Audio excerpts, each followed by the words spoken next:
All right. Well, that's good to hear about the specialists. All right. Now let's do a little game that we love to play. And I know you've been generous with your time, so we can be quick and get you out of here. But let's play a little game we like to call the schedule game. So we've got that 2025 Wisconsin schedule. And I got to be honest, the first thing I noticed, Ted, looking at it was, man, Miami, Ohio is not necessarily the team you want out of the MAC to have to start off your season with. That's a solid program. Yeah. Did they win the MAC or almost win the MAC? Yeah, it was something like that. We have to play Buffalo, who won 9 games last year too. So both of us are getting that's not the MAC team you want to start the year with.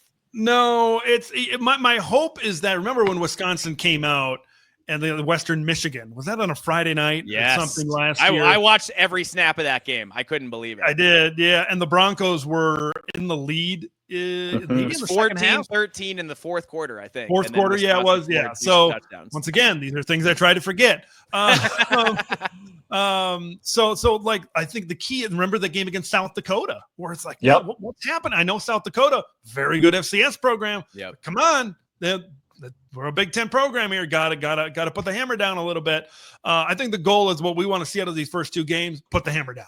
All right, look like a Big Ten team versus a MAC team. Look like a Big Ten team versus, what are they? Sun Belt, Middle Tennessee, whatever they're in. Certainly right now. That's what you want to. You don't want to see any of these struggles because sometimes maybe it's it's the first game of the year, it's the second game of the year. They're starting to get into the swing of things. But you're a Big Ten team. Even if you are getting in the swing of things, you should be beating a team like this by 14 points, 17 points at minimum. Yes, at minimum. So I want to, after those 2 games are done, I want some confidence. I want to be confident going on the road to Tuscaloosa. Yeah, it's going to be tough. This is when things get hard. But I at least want a little bit of confidence going into that. I don't want to have that doubt that I did last year, because the doubt was like, well, okay, we get them at home. It's the first year of Kalen DeBoer. All right, well, we haven't played very well in the first couple of games. Well, I guess we'll see what happens. You don't want to be feeling that. I think you want to have that confidence, and it's not only for fans, it's for the players, it's for the coaching staff as well. Because you look at a lot of this schedule, you need that confidence early in the season to be able to pull an upset here at some point. For sure. So you're 2-0 there, then you go to Alabama. Yep. That's tough going to Tuscaloosa. I feel like Wisconsin could have a shot there depending on what Alabama's quarterback play looks like. But that's going to be a tough game, and it's probably one that's hard to win on the road, especially. Yeah, that is going to be a noon game on ABC or ESPN, so It's not going to be a night game in Tuscaloosa. So back-to-back noon games for both of these games in the home and home this year. But I said it recently about Wisconsin. I want them to look respectable. I want them to look like they did against Penn State. I want them to look like they did against Oregon, not like they did against Iowa, Alabama, even Minnesota, that 24-7 game at the end of the year where it just kind of looked like they gave up. I want these games that we'll talk about here. I want them to be respectable, be in games. If you go 6-6 at the end of the year, but you were competitive in 4 of those 6 losses, I think that's going to show progress. Yeah, absolutely. The game I have circled here in the early season, to me, is Maryland, because that's a must-win game. And I think Wisconsin should win it.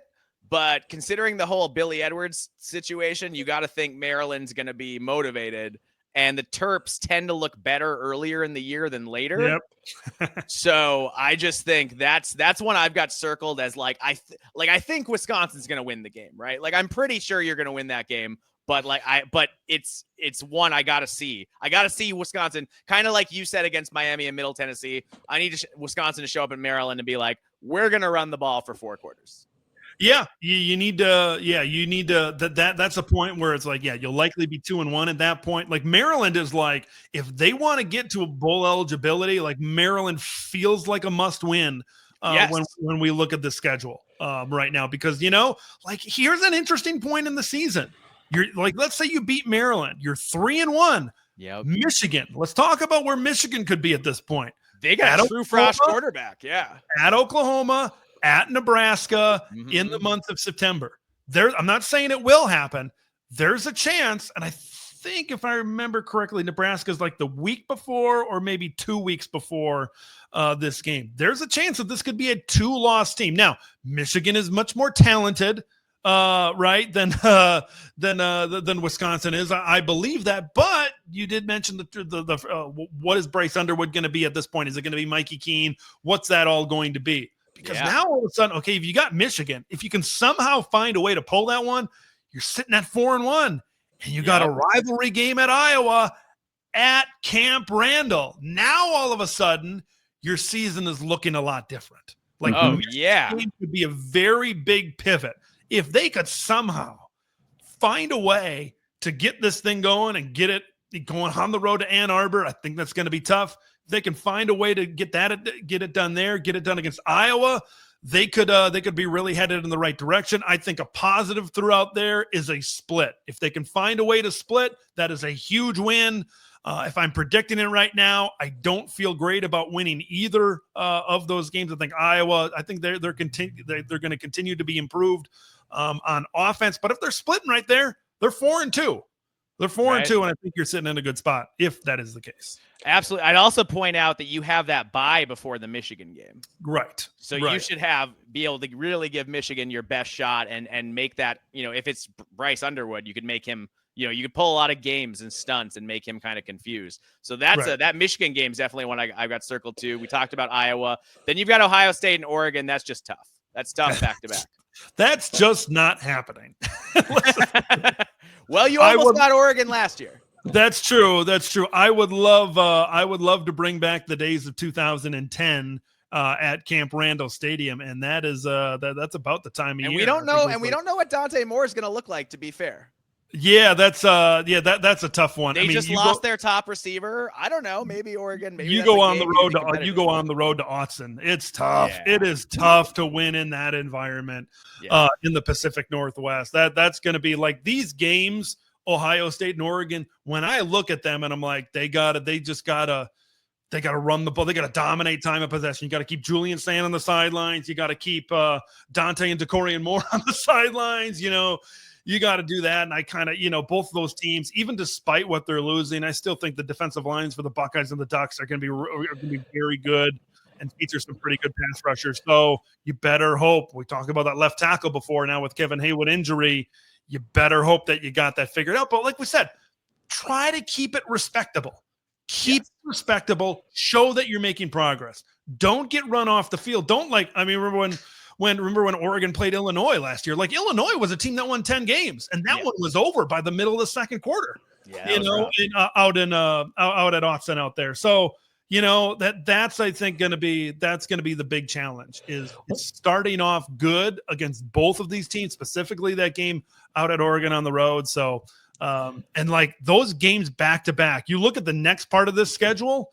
Man, those are going to be two of the top teams in the country, probably two playoff teams, but the next games that finish the season, none of those are gimmies. None of those are gimmies.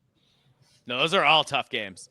John, were you going to try to get something in there? Yeah. Well, what's interesting to me is you have 6 new quarterbacks that you're going to be playing against.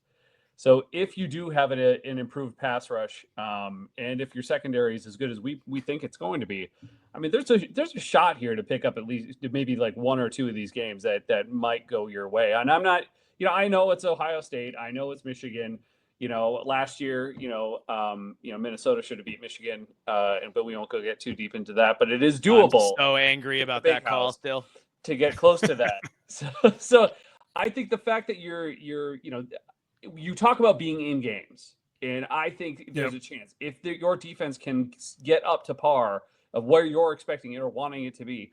I think you'll be in these games, if not be able to pull out at least 1 or 2 wins in that stretch there. I think that should be very possible. Yeah, I just like when I look at some of these games down the stretch, like Indiana's going to have another. I think they're going to have another good offense. We know Illinois is getting a lot of press right now. I think like that's a game, and rightfully so. Rightfully so. Yes, wanted to make sure I throw that in there. But like all of these games, I think have some difficulty to them. Like I just like when I look at Washington and Indiana and Illinois very specifically before we get to Minnesota, like it's just they need to like just wear a team down. You look at Washington, Damon Williams, I think he's a guy that's getting he's a very trendy, I think, pick to be a breakout player right now, but they've got Boston coming back and Coleman, who is a 1,000-yard receiver. It's just maybe it's going to be really hard to just like outscore a lot of these teams. Yeah. You know what I mean? Sure. And you're not getting like Illinois got all of their secondary coming back, which was really, really good last season. I just, it's going to be tough. So I think that they need to play that stuff. I think they need to play that style of game in general, but I just don't think that they have the firepower on offense. So can the run game hold up? Can the defense kind of hold up after this stretch? I mean, man, if you win 2 out of 3, you're sitting in, I think you're feeling really, really good. I mean, even winning one of these games against like Indiana, I think a lot of people are sleeping on Indiana more than they should. I think Indiana's like, I look at their roster, it's as good as last year. Is it better than last year? Maybe. I don't know. I don't quite know. Yeah, but it's certainly on par with that. So and this year, their quarterback will have both ACLs. Yeah. That certainly helps. So yeah, I'm curious. And then you get to Minnesota on the road at the end of the year. Yeah, I mean, Gophers have got a good team. Let's say it. I think it's we won't argue with you. Well, it's all about what Drake looks like at quarterback. If he's solid, if he's passable, there's a lot to like there. And going on the road to Minneapolis doesn't look like it's going to be a Friday, Black Friday game this year. It's going to be on Saturday. But yeah, obviously that's as big as it gets. And you keep on losing the axe.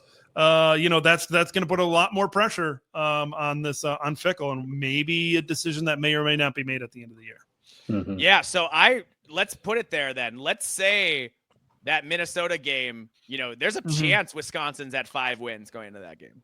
There's if you look at Miami, Ohio, let's say Middle Tennessee, let's say Maryland. Give you Iowa. Well, you want to give that one? Okay. I want to give you Iowa and probably and then definitely. Well, you see. That gets you to 4, and then you win one of Washington, Indiana, Illinois. You'd be at 5. You'd be at 5 and 6 going into that game, and that's the same record that they were at going into the Minnesota game this last season in 2024. I think like any 6 wins or above, like Luke Fickell is definitely coming back next season. Yeah, another 5 and 7 season. Like I think if it's 5 and 7, but if this team is just playing 1 possession game or 10-point game after 10-point game.